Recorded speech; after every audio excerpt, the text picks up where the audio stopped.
নমস্কার বন্ধুরা, আরও এক নতুন ভিডিওতে সবাইকে জানাই স্বাগত। আশা করি তোমরা সবাই সুস্থ ও ভালো আছো। তো এই ভিডিওতে কিন্তু মোহনবাগান দলকে নিয়ে কিছু খবর দেওয়ার রয়েছে।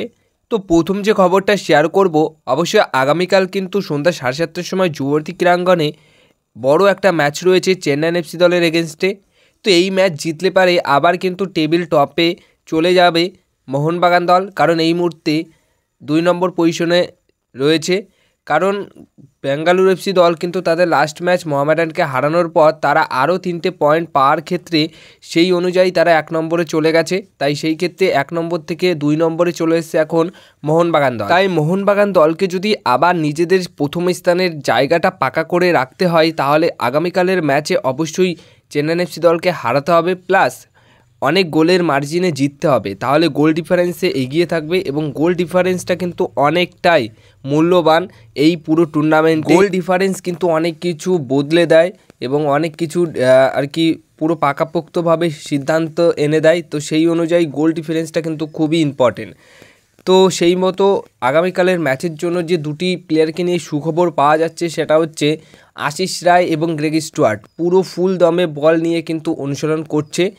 আশিস রায়ের বিষয়টা নিয়ে যেটা কোচ জানিয়েছে যে আজকের শেষ অনুশীলনে তিনি যদি ঠিকঠাক তাকে দেখে মনে হয় ম্যাচ খেলার মতো মনে হয়, তাহলে অবশ্যই তাকে কিন্তু আগামীকালের ম্যাচে আবারও তোমরা প্রথম একাদশে খেলতে দেখতে পারবে। আশিস রায়কে নিয়ে এটা আপডেট দিয়েছেন। এর পাশাপাশি গ্রেগ স্টুয়ার্টকে কিন্তু আগামীকালের ম্যাচে প্রথম থেকে না খেলতে দেখলেও আমরা বদলি হিসেবে সেকেন্ড হাফে খেলতে দেখতে পারবো, এমনটাই কিন্তু আশ্বাস দিয়েছেন কোচ মালিনা।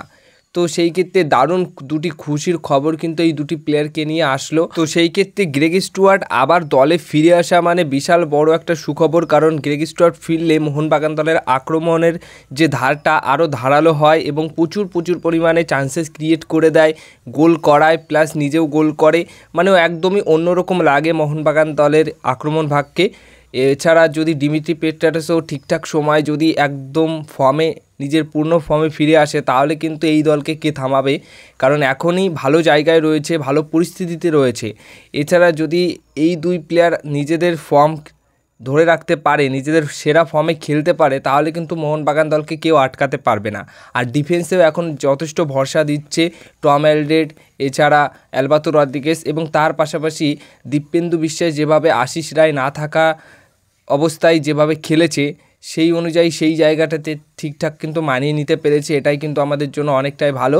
এবার আশিস রায় যদি খেলতে না পারে আগামীকালের ম্যাচে, তাহলে কিন্তু দীপেন্দু বিশ্বাস অবশ্যই তিনি খেলবেন। এবার সবশেষে যে বিষয়টা শেয়ার করব, এই ম্যাচে ওয়েন কয়েল নিজের সেরা একটা বড় অস্ত্র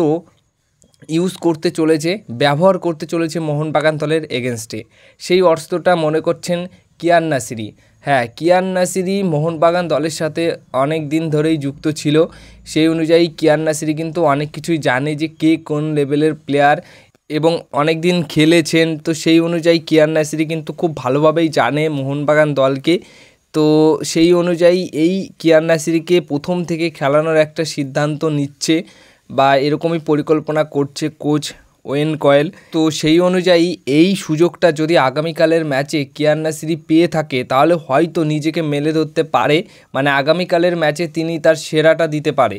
কারণ অবশ্যই নতুন দলের হয়ে ম্যাচ খেলবে এবং যুবতী ক্রীড়াঙ্গনে ম্যাচ খেলবে, তার পাশাপাশি মোহনবাগানের এগেনস্টে ম্যাচ খেলবে। তো অনেকটা ফ্রিলি খেলতে পারবে, নিজেকে প্রমাণ করবে যে তিনি অবশ্যই মোহনবাগান দলে থাকার মতো প্লেয়ার ছিলেন। তো এরকম অনেক কিছুই কিন্তু দেখতে পারবো তার কাছ থেকে, যদি তাকে সেই সুযোগটা দেওয়া হয়।